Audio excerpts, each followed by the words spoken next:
¿A quién cree usted que Dios le habla cuando habla de las riquezas? Le habla a todos, no solamente a los ricos.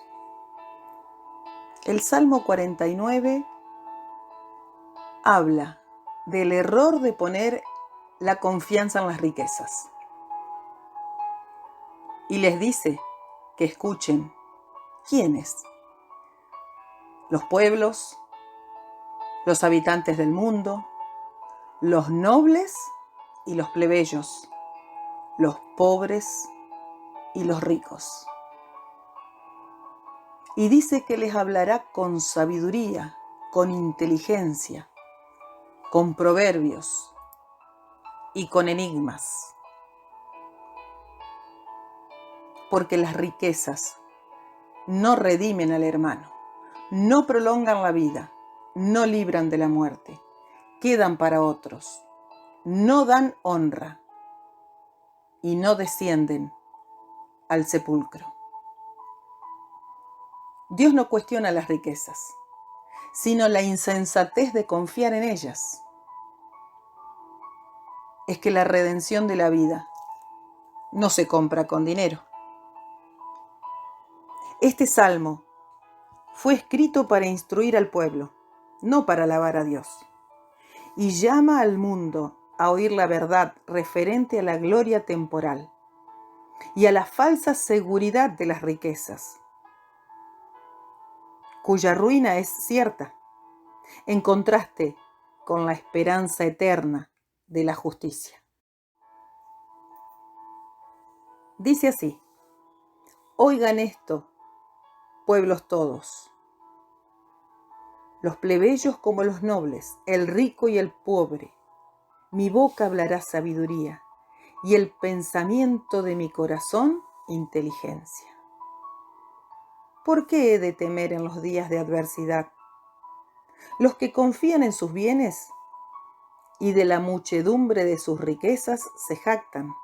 Ninguno de ellos podrá en manera alguna redimir al hermano, ni dar a Dios su rescate, porque la redención de su vida es de gran precio y no se logrará jamás, para que viva en adelante para siempre y nunca vea corrupción.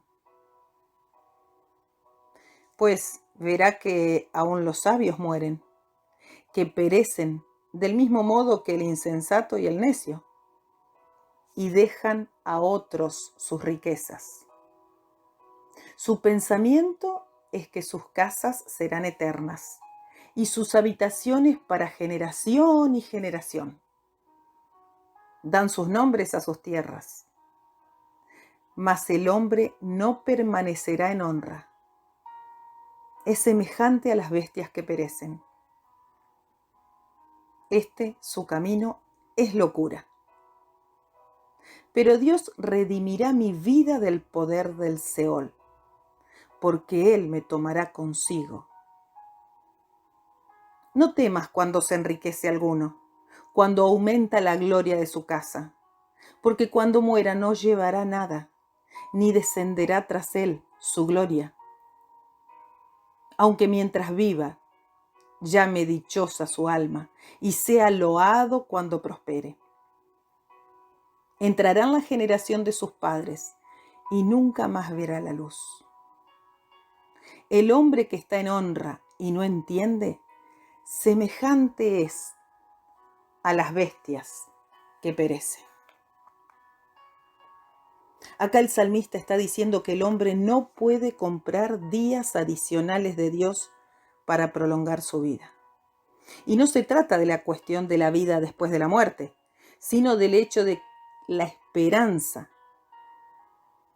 del que se jacta de las riquezas se limite a esta vida. Y Dios finalmente paga el rescate que el hombre no puede pagar. Es imposible no pensar en la figura de Jesucristo, en el versículo 8, cuando dice, porque la redención de su vida es de gran precio y no se logrará jamás.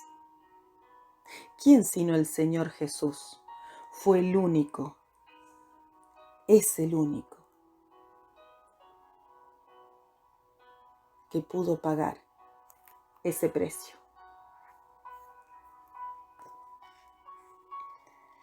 Hay una historia que dice que mientras estaban de vacaciones en Alaska, unas personas visitaron la mina de oro del Dorado.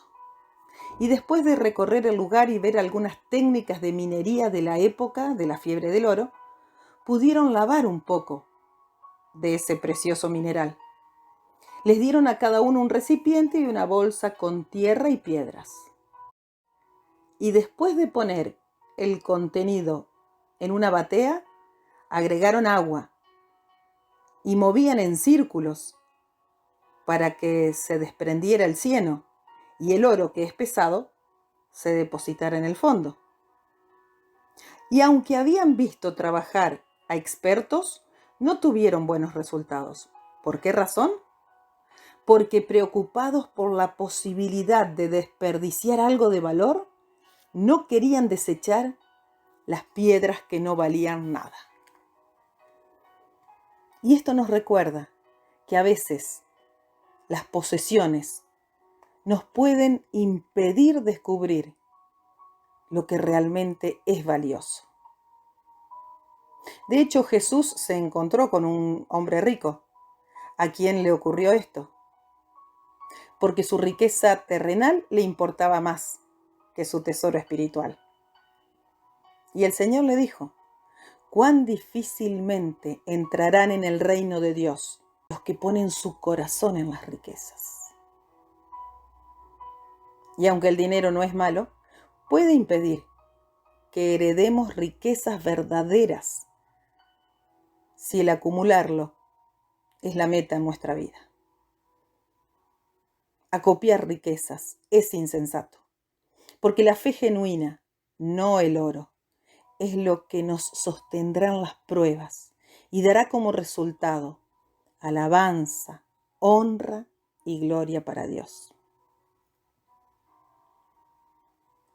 Que podamos tener la mirada en Jesús para que los tesoros terrenales no nos hagan perder de vista las riquezas espirituales. En la primera carta a los creyentes de Tesalónica, Pablo les dice que tienen que abundar más y más en las cualidades que le agradan a Dios, en el amor mutuo y en el amor fraternal.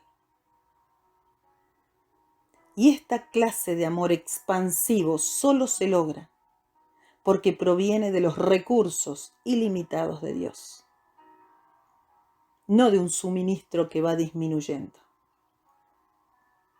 Hay una poesía que dice que su amor no termina, su gracia no acaba. Un límite no hay al poder de Jesús, pues de sus inmensas riquezas en gloria abundan sus dones y abunda su amor. El apóstol Pablo les decía a los creyentes: el Señor les haga crecer y abundar en amor, unos para con otros y para con todos, como también lo hacemos nosotros para con ustedes. Gracias te damos en este momento, Señor, por hacernos ver, por hacernos entender, Señor, que hay riquezas que no tienen precio y que son esas a las cuales debemos aspirar, las que debemos tratar de acumular, pero no para tenerla en forma privada y en forma personal, sino para compartirla, porque tú eres experto en multiplicar, Señor. Multiplicaste los panes y los peces, y multiplicas tu amor cada día sobre cada uno, prolongando su vida, prolongando tu misericordia. Gracias te damos, Señor, por haber pagado nuestro rescate, Gracias por pagar ese precio que ninguno de nosotros hubiera podido pagar. Gracias por tu Hijo Jesucristo, que lo hizo en la cruz del Calvario. Gracias por este salmo, Señor, donde vemos la figura de Cristo de manera tan clara. Gracias, Señor, porque desde siempre pensaste en nuestra redención, en nuestra salvación, en nuestro gozo. Y lo hiciste con ese amor sin medida, Señor, para que imbuidos de ese amor podamos amar también sin medida. Que esa sea, Señor, nuestra mayor riqueza en esta vida. En el nombre de tu Hijo Jesús te lo pedimos. Amén. Amén.